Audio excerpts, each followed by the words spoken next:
महामंत्र एक बार मेरे साथ दोहराओ।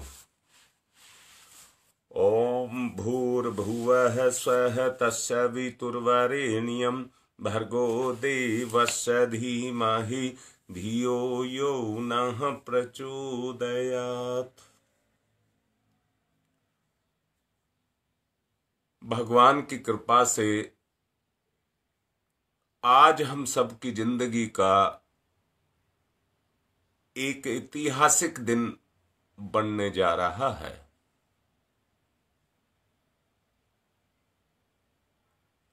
आप इसकी सच्चाई को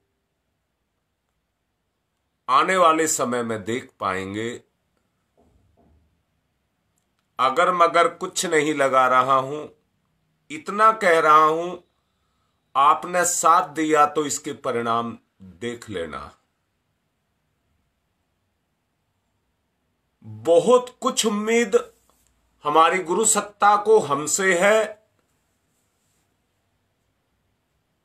और हम सब ये प्रयास करेंगे कि उस लक्ष्य की पूर्ति करने के लिए जो हमारे गुरु का लक्ष्य है, उसके लिए हम अपने आप को समर्पित इस अनुष्ठान में करेंगे।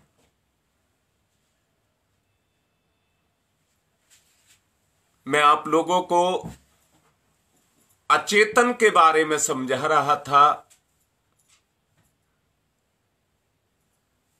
आज भी मैं उसका कुछ अंश संकल्प से पहले आप में भर देना चाहता हूं। हमको क्या करना है, इस बारे में आप ध्यान से सुन लीजिए। योग का प्रथम चरण, योग का प्रथम चरण मानसिक संतुलन पर बल दिया जाना है। मानसिक संतुलन पर बल दिया जाना है।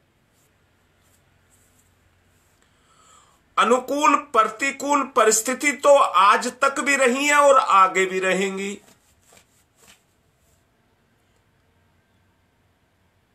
शायद जिस रास्ते पर हम जा रहे हैं, उस रास्ते पर प्रतिकूलताएं और बढ़ेंगी। अपने चित्त को उद्वेलित नहीं करना है, उसको कंट्रोल में रखना है। इसलिए मैं आपसे एक निवेदन कर रहा हूं। अनुष्ठान के प्रभाव से एक ऊष्मा पैदा होगी और उस ऊष्मा को अनावश्यक चेतन मन की, अचेतन नहीं कहा है, चेतन मन की अनावश्यक क्रियाओं में खर्च मत करना। साफ साफ बोल रहा हूं, किसी भी तरह का मनमुटाव, किसी भी तरह की कलह, किसी भी तरह की कामना, किसी भी तरह की इच्छाएं मत करना। उनको नियंत्रित करने की कोशिश करना। आंख हमारे यहां लगी है, जो अपना काम करती है। मैंने कल भी आपसे कहा था कि आंख इन उंगली के पोरवों में भी लगी है। ये आंख अपनी दृष्टि से जोड़ती है, ये आंख अपने स्पर्श से जोड़ती है। छूते हैं तो अनुभूति होती है। हमें अपनी गुरु सत्ता, गायत्री सत्ता, परम सत्ता, जो कुछ भी शिव की सत्ता, जो भी आप मानते हैं, उसके साथ अपने आप को जोड़ना है। जोड़ते हैं तो अनुभूति होती है। उस अनुभूति के रूप में जो हमको अनुभव होता है, हम तुम आपस में बात कर रहे हैं, उस बात के द्वारा कोई रस पैदा हो रहा है। जब आप माला का जप कर रहे हैं तो अपनी गुरु सत्ता से बात करना। रोक नहीं सकते मन की चंचलता को, गति को रोक नहीं सकते, बस उसकी चंचलता को रोकने का प्रयास करना है जिससे वो सही दिशा में लग सके। इसलिए जो विचार उठे, आप ईमानदारी से सच्चाई को देखिए। जब आप जप करते होंगे तो मन मन में कुछ कुछ विचार उठते होंगे। अब उन विचारों को कंट्रोल्ड करके, नियंत्रित करके, हमको केवल एक ही बात पर जोर देना है, अचेतन मन की शक्ति क्षीणता में, बिखराव में ना जाए। हर तरह से सिर्फ एक ही जगह पर रखना है कि वो शक्ति किसी भी तरह से बिखराव में ना जाए। अगर बिखराव में नहीं गई तो इस तरह से मानसिक संतुलन का प्रथम चरण सधेगा।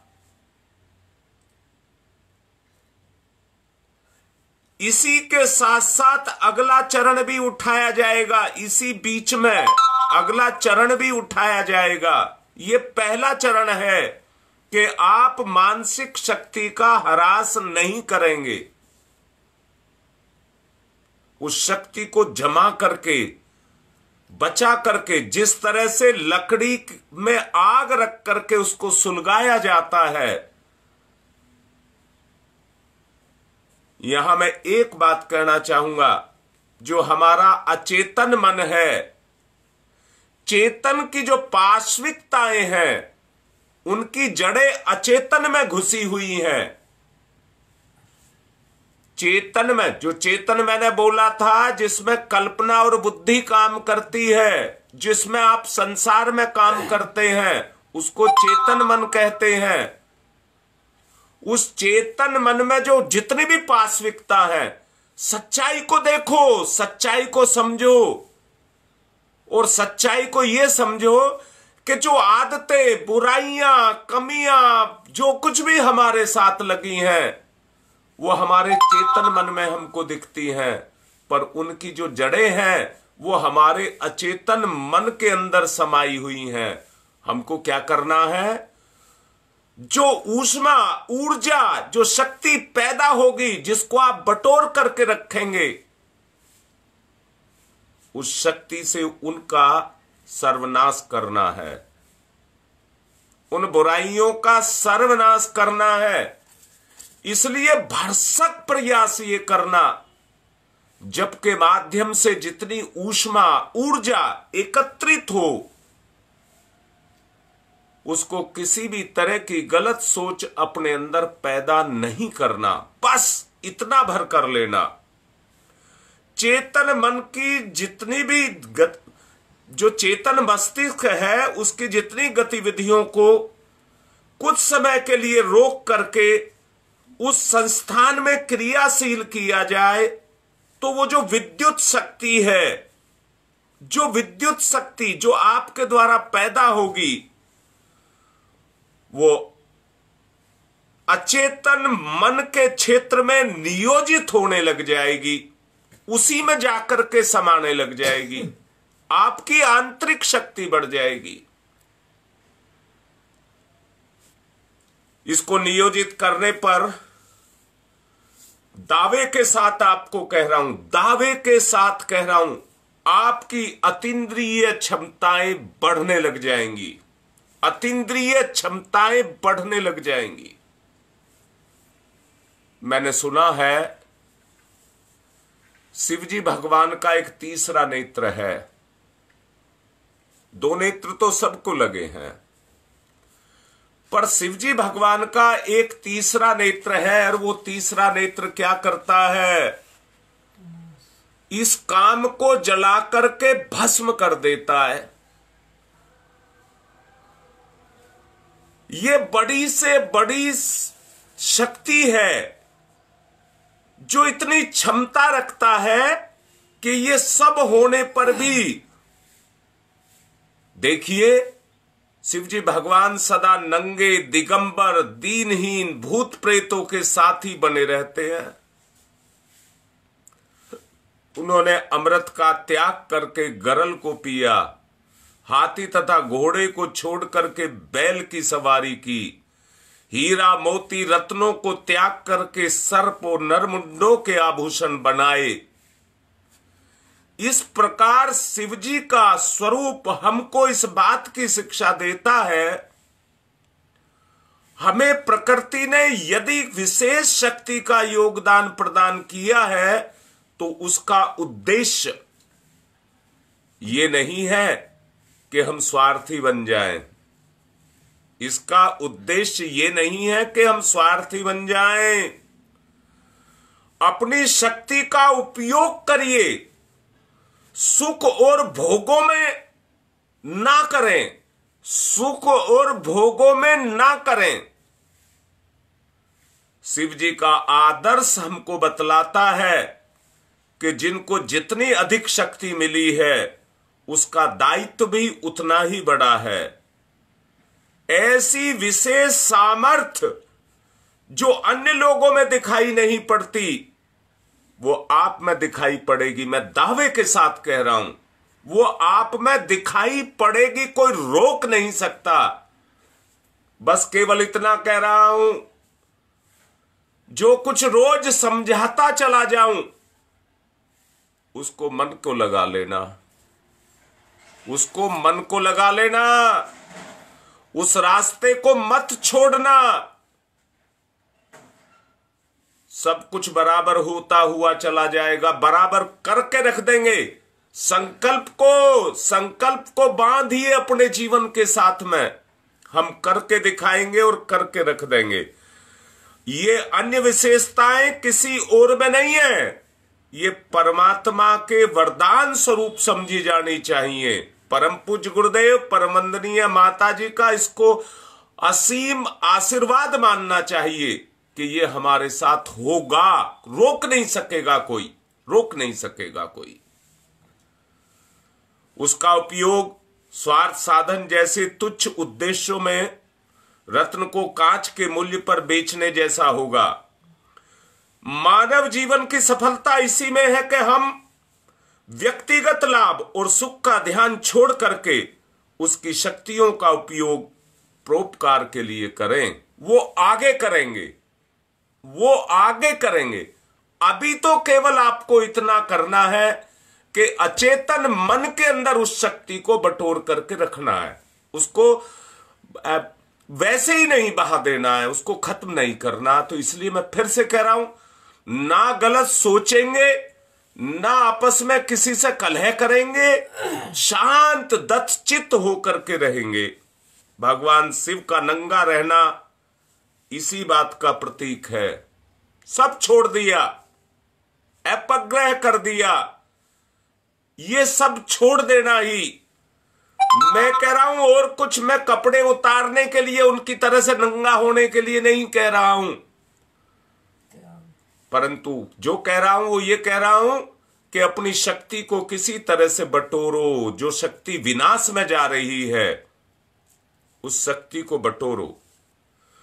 तरह तरह की भोग सामग्री का कोई अंत नहीं है। मेरा कोई मतलब आपको भूखा रखना नहीं है, ना कोई भूखा रखना नहीं है। मेरा कोई मतलब आपसे जप कराने का नहीं है, उस शक्ति को बटोरने का है, शक्ति को बटोरने का है। क्या हो गया? अब तक हमने इतने अनुष्ठान करे हैं, उनमें क्या मिल गया? जो बंधन लगाए गए हैं वो शक्ति के विनाश ना हो, शक्ति का ह्रास ना हो, उसके लिए लगाए गए हैं। और दूसरी तरफ शक्ति को बटोरा जाए। तरह तरह की भोग की सामग्रियों का कोई अंत नहीं है। वो मनुष्य को ज्यों की तो मिलती चली जाएगी और जैसे जैसे मिलती चली जाएगी लालसा वैसे ही बढ़ती हुई चली जाती है। आज संसार में इतने झगड़े टंटे दिखाई पड़ते हैं कि उसके सबके मूल में परिग्रह की कामना काम कर रही है। प्रत्येक व्यक्ति यही चाहता है कि भोग की सामग्री अधिक से अधिक परिणाम में एकत्रित की जाए, जिससे भविष्य में उसकी कमी और तकलीफ ना उठानी पड़े। मनुष्य का ये लालच इतना बढ़ गया है कि वो ये विचार नहीं करता कि अधिक समय रखे रहने से चीज खराब हो जाएगी या कुछ ही समय में ऐसी परिस्थितियों की संभावना है जिसकी आवश्यकता ना भी रहे तो उसे लोभ तो कहोगे ही कहोगे, लालच तो कहोगे ही कहोगे। बताइए कैसे बच जाओगे उससे? लोभ कहिए चाहे मोह कहिए या इसको अज्ञानता कहिए, पर वर्तमान समय में मनुष्य की ये स्वार्थमयी जो प्रवृत्ति है वो दिन पर दिन बढ़ती जा रही है और इसके कारण उसमें परस्पर प्रतिद्वंदता, ईर्ष्या, द्वेष, कलह इनकी वृद्धि होती जा रही है। आज जो सामूहिकता बन करके आई है वो इन्हीं बुराइयों की सामूहिकता बढ़ करके आई है। बड़े बड़े राष्ट्र ये प्रयत्न करने में लगे हुए हैं कि संसार की भोग सामग्रियों का अधिकार हमारे ही पास हो। सब राष्ट्रों को देख लीजिए, जो जितना बड़ा है वो उतना ही बटोर रहा है और उतना ही वो अपने आप को धोखा दे रहा है। थोड़ा बहुत हिस्सा अपनी खुशी से हम दूसरों को दे दें, उसी पर वे संतोष करें। ऐसी मनोवृत्ति के होते हुए संसार में शांति और सुख की कल्पना हमको करनी व्यर्थ है। ऐसी परिस्थितियों में ये सब नहीं हो सकेगा। परिणाम नाश, सर्वनाश के सिवाय और कुछ नहीं हो सकता, और कुछ नहीं हो सकता। शिव भगवान का चरित्र हमको लोभ, मोह, लालसा के स्थान पर त्याग है, परिग्रह, परहित साधन का उपदेश देता है। ओगढ़ दानी कहते हैं उसको। बाहर से ओगढ़ दानी है, अंदर से शंकर है, कल्याण करने वाला है, कल्याण करने वाला है। मैं आपसे कह रहा हूं, दूसरों से अधिक देना, स्वयं कम से कम ग्रहण करना, ये भावना महान व्यक्तियों का लक्षण है, जो अपने ही सुख की चिंता में ध्वस्त रहते हैं, व्यस्त रहते हैं। वो दुनिया की कभी उसका हृदय काम नहीं करेगा। वो ऐसा व्यक्ति किसी का सम्मान नहीं करेगा, चाहे वो चक्रवर्ती सम्राट ही क्यों ना बन जाए। पर हृदय से क्या है, हृदय की बात करो ना। मैं कह रहा हूं भले बुरे का कोई ध्यान नहीं, जो हर बात में अपने ही स्वार्थ को लगा करके रखता हो, उस स्थिति में बताइए मनुष्य तो भक्ति भावना उपासना करेगा और उसमें हित की आशा करेगा, उसी के अंदर हित की आशा करेगा, तभी वो बात बन पाएगी, तभी वो बात बन पाएगी। इसलिए उसकी पूर्ति के विभिन्न देवताओं का पूजा पाठ किया जाता है। हमारी संस्कृति में कई देवता प्रसन्न होकर अपने भक्त को कुछ उपकार कर देते हैं और कई फिक्र ही नहीं करते। इस कारण मनुष्य का विशेष हित साधन नहीं हो पाता। परंतु भगवान शिव ओगढ़ दानी कहे जाते हैं, ओगढ़ जानी कहे जाते हैं और बैल के पत्तों तथा धतूरे के फलों से संतुष्ट हो जाते हैं। उनको अपने लिए किसी से कुछ नहीं चाहिए, कुछ नहीं चाहिए। वो वैभव को तनिक भी नहीं पसंद करते हैं। अनायासी कष्ट और अभाव पीड़ित जनों की कामनाएं सिद्ध करते हैं। इसलिए अन्य देवी देवताओं के मुकाबले में महादेव उन्हीं को कहा गया है, उन्हीं को कहा गया है। और मैं इसमें ये कहूंगा, हमारे परम पूज्य गुरुदेव वो सारी विशेषताओं को अपने अंदर समेटे हुए हैं। हम उनके शिष्य नहीं, उनके बच्चे हैं, उनके बच्चे हैं। हमको क्या करना है? उनके आदर्शों को अपने जीवन में उतारना है। इस समय संसार में धन का बोलबाला है और बनिए व्यापारी, यही नहीं पंडित भी अपने लिए सुख के साधनों को बटोरते चले जा रहे हैं। मैं फिर से कहूंगा, स्वर्ण में सभी गुण विद्यमान हैं। इस मनोवृत्ति के लोगों ने कितना पतन और गर्क में अपने आप को गिराया है, इसका वर्णन कर सकना संभव नहीं है। धन के लिए मनुष्य कुटुंब परिवार को छोड़ देता है, भाइयों से शत्रुता की तरह अपना रिश्ता बनाता है, उनके साथ लड़ता है, माता पिता की तरफ से आंख फेर लेता है, मान अपमान की कुछ भी परवाह नहीं करता, धर्म कर्म का ध्यान भुला देता है। इस प्रकार मनुष्य के धन को भगवान से भी ऊंचा स्थान दे दिया गया है और इसी का आज परिणाम है कि आज सच्चे धार्मिक जनों के दर्शन भी दुर्लभ हो गए हैं। इस सोचनीय अवस्था में हमारा कर्तव्य है कि हम देवादि देव भगवान गुरुदेव महाकाल उनकी शरण में जाएं। हमको इस धन के प्रपंच से मुक्त और अपरिग्रह की महिमा समझाने का, समझने का वरदान वो हमको प्रदान करें। ऐसी भावना जब हमारी होगी, मैं बार बार निवेदन कर रहा हूं, जब भी आप जप कर रहे होंगे तो अपने मन की जो कौन सा चेतन मन है, उसके अंदर जो समाई हुई पाश्विकता है, वो अंदर से जोर मारती है, अंदर से जोर मारती है और जोर मार करके उसी तरफ को लेकर के चलती है जिस तरफ हमें नहीं जाना चाहिए, नहीं जाना चाहिए। इसलिए मैं आपसे कह रहा हूं, अचेतन में कुछ दिव्य तत्व है, परंतु पाश्विक कुसंस्कारों को मत भुला देना। उसमें पाश्विक कुसंस्कारों की जड़ें भी हैं, वहीं से वो आपकी प्राण चेतना को खींच रही हैं और अपने आप को वो ताकतवर बना रही हैं, जिनका परिष्कार परिशोधन आवश्यक है। इसके लिए संतुलन और एकाग्रता, संतुलन और एकाग्रता को आगे बढ़ाते हुए चित्त को जागृत स्थिति में लेकर के जाना है और एक ऐसी अवस्था में पहुंच जाना है।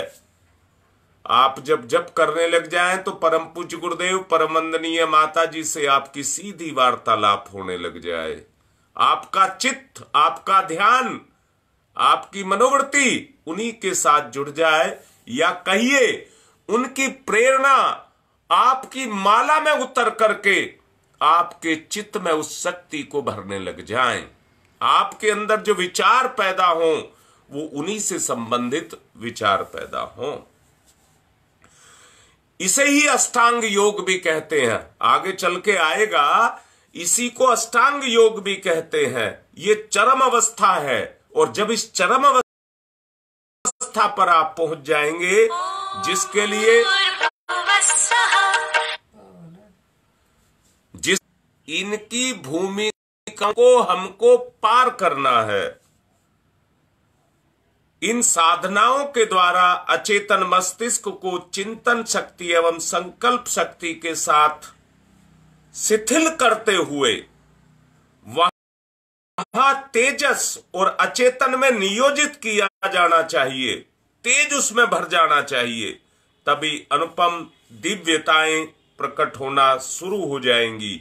योग और लय का आश्रय लेकर के अचेतन को कुसंस्कारों से मुक्त करना है और उस दिशा में हमको जाना है। इसमें जितनी प्रगति हम करते चले जाएंगे उतनी ही हमारी दुर्गति छुटती हुई चली जाएगी। और याद रखना, उतना ही समर्थ सिद्ध पुरुष आप कहे जाएंगे। और मैं आपसे निवेदन पूर्वक और दावे के साथ कह रहा हूं कि आप योगी बन जाएंगे। आज आप इस बात का संकल्प लें कि हमें वो बनना है। आज इस बात का संकल्प लें कि हमें वो बनना है। फिर आप देखना, जैसे आपको लाभ होने, जैसे जैसे आपको लाभ होने लग जाएगा, वैसे ही वैसे चमत्कार आपके जीवन में हो जाएंगे। फिर आपको कहने की मुझे आवश्यकता नहीं पड़ेगी। फिर तो बराबर आप चलने लग जाएंगे, बराबर आप चलने लग जाएंगे। मैं फिर से कह रहा हूं, भौतिक क्षेत्र में आदमी क्यों चलता है? लोभ, लालच, काम, क्रोध, भोग, ये सब चलाते हैं, इनके कारण चलते हैं। हमें उस वृत्ति को जगाना है जो हमें हमारे गुरु में, हमारी गायत्री में जाकर के जोड़ने लग जाए, विलय होने लग जाए। हमें उस स्तर को अपने अंदर पैदा करना होगा। समय कम है, मैंने पहले ही बोल दिया था। 7:30 बजे के बाद मैं संकल्प के लिए चलूंगा, कराऊंगा। इसलिए अब निवेदन कर रहा हूं, अपने अनुष्ठान के संकल्प को ठान लीजिए। आज इस बात को ठान लीजिए। और क्या करना है? हर आदमी को करना है, आप में से हर आदमी को करना है कि जो आपको तो करना ही है, परंतु प्रभाव उनको भी जाना चाहिए जो आपके साथ जुड़े हुए हैं, जो जुड़े हुए हैं, विस्तार कर रहे हैं। एक ऐसी चिंगारी का आज प्रत्यारोपण किया जा रहा है। देखते देखते देख लेना, मैंने गिनती को गलत कर दिया था। और क्या गलत कर दिया था? ये कहा था कि अब की बसंत पंचमी से, मैंने 2 साल की बात कही थी, 4 साल की बात नहीं कही थी, 2026 तक नहीं कही थी, 2024 तक कही थी। आप अपने आप को देख लेना, आप कितने समर्थ होंगे। ये सही भाव रखते हुए अब संकल्प की तरफ को चला है। पवित्रीकरणम, बाएं हाथ पर जल लेंगे, सीधे हाथ से ढक लेंगे, पवित्रता का भाव पैदा करेंगे। ओम मैं पवित्र है, पवित्रो वा सर्वावस्थांगतो अपि वह यह समरेत पुंडरीकाक्षम स बाह्याभ्यंतर शुचि। ओम पुनात् पुंडरीकाक्ष पुनात् पुंडरीकाक्ष पुनातुः आचमनम।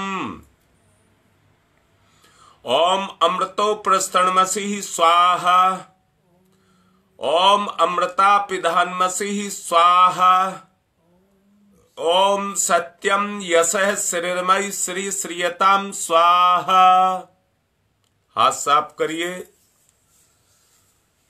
बाएं हाथ पर जल लेकर सीधे हाथ की 5 उंगलियां गीली करके चोटी को छुइए। उच्च कोटि का जीवन की शुरुआत कर रहे हैं। ओम चिद्रूपिणी महामाये दिव्य तेज समन्विते तिष्ठ देवी शिखा मध्य तेजो वृद्धिम कुरुष्यमेव न्यास है। ओम वांग में आशय अस्तु। ओम नशोर में प्राणवस्तु। ओम अक्ष्णोर में चक्षुरस्तु। ओम कर्णयोर में श्रोत्रमस्तु। ओम बाहोर में बलमस्तु। ओम उर्वोर में ओजोस्तु। ओम अरिस्तानि व्यंगानि तनुस्तनवा में सहसंतु। पृथ्वी पूजनम, धरती माता पर जल चढ़ाएंगे, चरण स्पर्श करेंगे। ओम पृथ्वी त्वया धृता लोका देवी त्वं विष्णुना धृता त्वं च धार्य माम देवी पवित्रम कुरु चास्मनम। एक दूसरे को तिलक लगाएं। मैंने निवेदन किया था, जो छोटे बच्चे हैं, जो समर्थ नहीं है, उनको 6 माला 40 दिन में 24,000 का जप हो जाएगा। जो बड़े हैं उन पर कोई छूट नहीं है, 33 माला 1.25 लाख का जप हो जाएगा। जो माताएं बहनें रजस्वला होती हैं, वो अपने दिनों को उसी हिसाब से सेट कर लें, अपने जप को उसी के अनुसार करें। व्रत बंद से बंधेंगे। कुंवारी कन्याएं पुरुष सीधे हाथ को और विवाहित महिलाएं बाएं हाथ को एक दूसरे को रक्षा सूत्र से बांधेंगे। ओम व्रतेन दीक्षामाप्नोति दीक्षा याप्नोति दक्षिणाम दक्षिणाम श्रद्धयामाप्नोति श्रद्धया सत्यमाप्यते।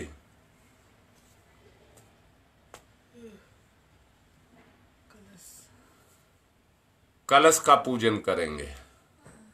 पहले संकल्प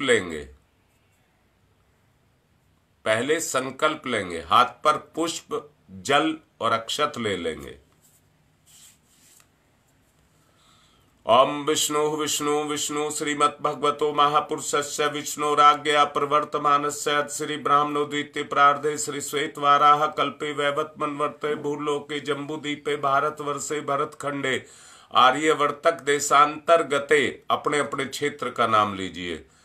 2078 संवत्सरे मासानाम मासे फाल्गुन मासे कृष्ण पक्षे चतुर्दिशायाम तिथौ मंगलवार वासरे अपना नाम, अपने गोत्र का नाम, सत्प्रवृत्ति संवर्धनाय, दुष्प्रवृत्ति उन्मूलनाय, लोक कल्याणाय, आत्म कल्याणाय, वातावरण परिष्काय, उज्जवल भविष्य कामना पूर्ते च प्रबल पुरुषार्थ करिष्ये अस्मै प्राजनाय च कलश आदि आवाहित देवता पूजन पूर्वकम।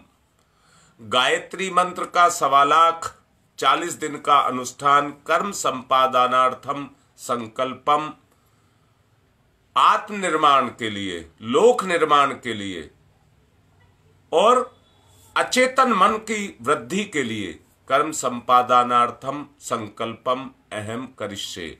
कलश के सामने चढ़ा दीजिए। अब कलश को तिलक करिए। कलश का पूजन करेंगे। उद्देश्य का पूजन। ओम तत्वायामि ब्रह्मणा वंदमानस्तदा शास्ते यजमानो हविर्भि अहेडमानो वरुणैः बोध्यर्षः गंक्षमाने आयुः प्रमोसीहि। ओम मनोरजुतिरजुसतामाजस्य बृहस्पतिर्यज्ञमिमं तनुत्वरिष्टं यज्ञगंशमिमं दधातु विश्वे देवास इहमादयन्ताम्। ओम प्रतिष्ठः। ओम वरुणाय नमः। आवाहयामि स्थाप्यामि ध्यायामि ततो नमस्कारं करोमि। अब दीपक का पूजन करेंगे, ज्योति का। अग्निर्ज्योति ज्योतिरग्नि स्वाहा, सूर्य ज्योति ज्योति सूर्य स्वाहा, अग्निर्वर्चो ज्योतिर्वर्च स्वाहा, ज्योतिर्वर्चो अग्निर्वर्च स्वाहा, ज्योति ही सूर्य, सूर्य ज्योति ही स्वाहा। निर्धारण करेंगे अपने लक्ष्य के लिए परम पूज्य गुरुदेव का कि वह हमारे लक्ष्य की पूर्ति हमसे कराएं। गुरुदेव माता जी को तिलक करिए। गुरुर्ब्रह्मा गुरुर्विष्णु गुरुदेवो महेश्वर गुरुदेव साक्षात् परब्रह्म तस्मै श्री गुरुवे नमः।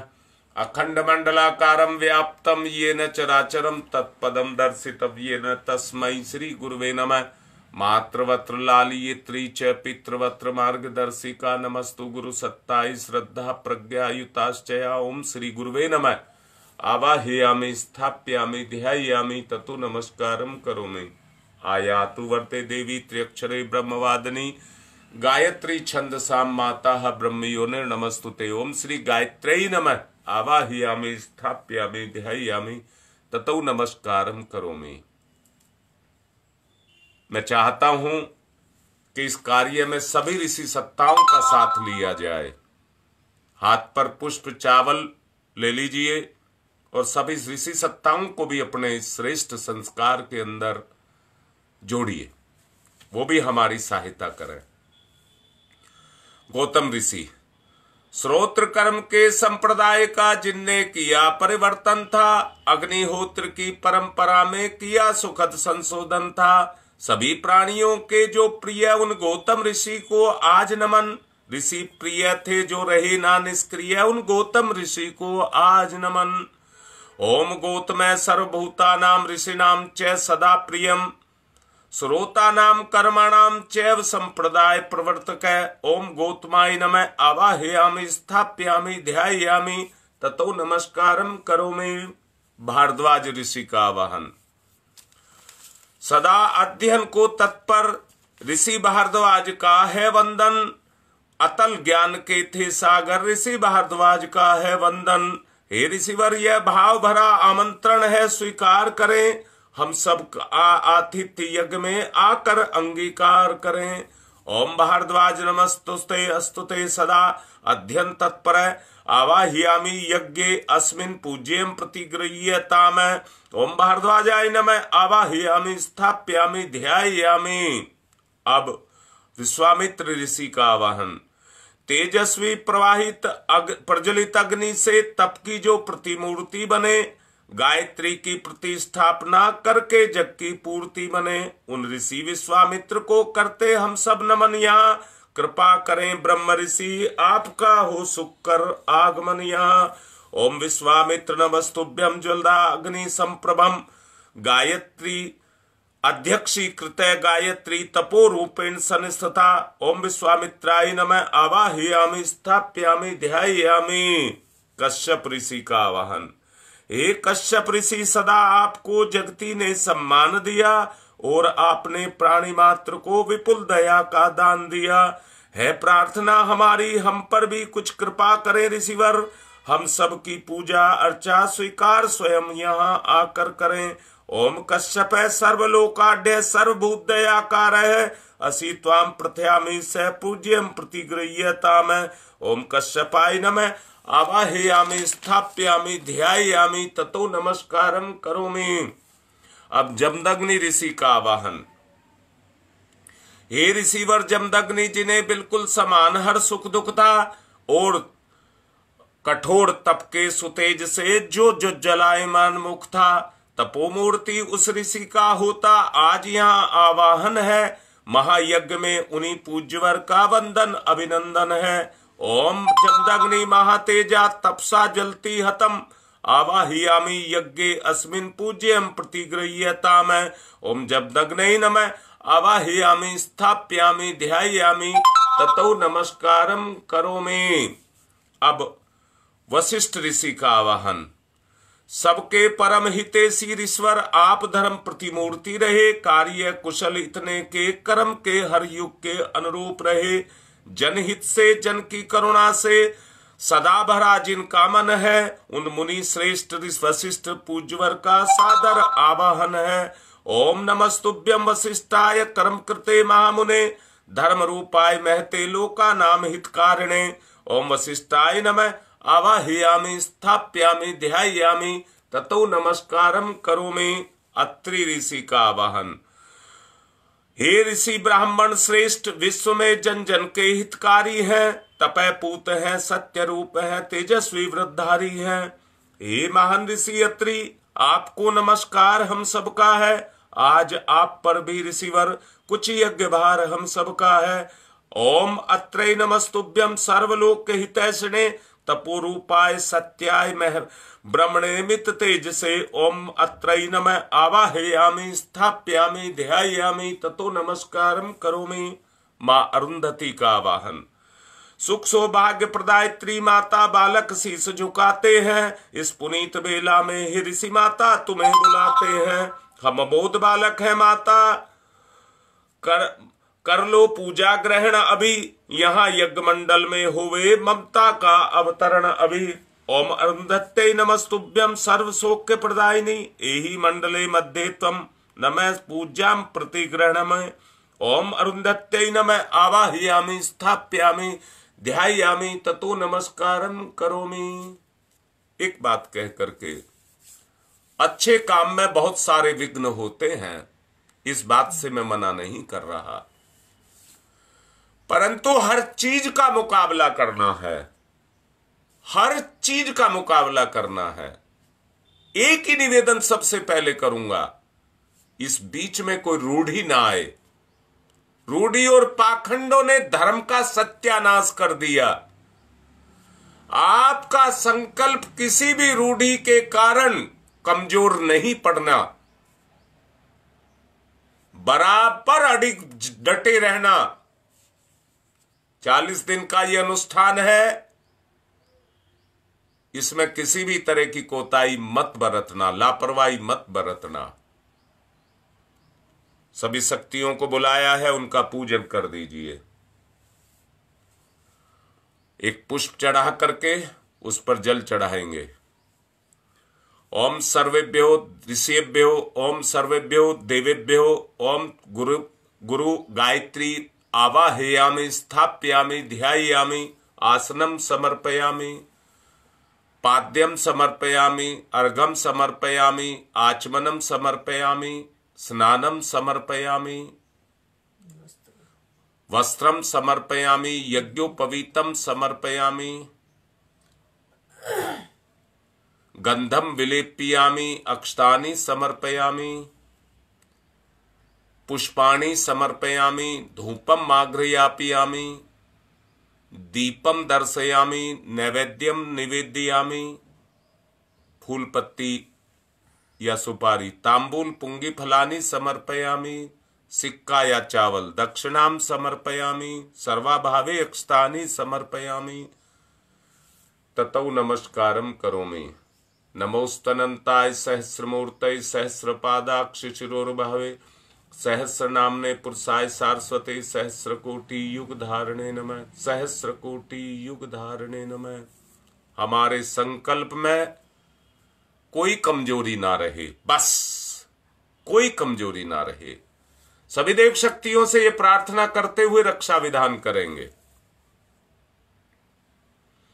ओम पूर्वे रक्षतु वाराह आग्नेयाम गरुध्वज, दक्षिणे पद्मनाभमस्तु नैऋत्याम मधुसूदन, पश्चिमे चैव गोविंदो वायव्याम तु जनार्दन, उत्तरे श्रीपति रक्षेद ईशान्यम ही महेश्वर, ऊर्ध्वम रक्षतु धाता वो हयोधो अनंतस्य रक्षतु, अनुक्तम अपि यतस्थानम रक्षत विश्वममार्धिक, अपसर्वन्तु ये भूता भूमि सनिस्थिताय भूता विघ्न कर्तारस्ते गच्छन्तु शिवाज्ञया, अपक्रामन्तु भूतानि पिशाचा, सर्वतो दिशम सर्वेषां विरोधेन यज्ञ कर्म समारभे, यज्ञ कर्म समारभे। स्थापना हो गई आपकी। जिनका मन करे वो अखंड दीपक जला सकते हैं, जिनका ना करे वो केवल अपनी जप के समय पर अखंड दीपक मतलब दीपक जला लिया करें। बिटिया ललिता लिख रही है, आज से नए जीवन की शुरुआत है, सचमुच नए जीवन की शुरुआत है। आइए चलिए, सब मिलकर के चलेंगे तो कोई अभाव नहीं रहेगा, किसी तरह की कोई कमी नहीं रहेगी। एक दूसरे का सहयोगी बनेगा, साथ देगा, शक्ति बटोरी जाएगी तो बढ़ते चले जाएंगे। एक उमंग, पहले मिलकर के धर्म आयोजन किए जाते थे, उनमें कितनी उमंग होती थी, कितनी उमंग होती थी, कितना सहयोग होता था, अंदर की उचंग होती थी। भगवान महाकाल शिव उनको भी तिलक करते हुए उनका भी पूजन कर रहे हैं, वो भी हमें अपनी शक्ति दें। आज की बात को यहीं पर पूर्ण कर रहे हैं कि आज की महाशिवरात्रि का ये पर्व हमारी उन सभी कमजोरियों को दूर कर दे, हमारा तीसरा नेत्र खुले और उनकी कृपा हम पर बरसती रहे। अपनी बात को संपन्न कर रहा हूं, समय ज्यादा हो गया है। ओम शांति ही शांति ही शांति।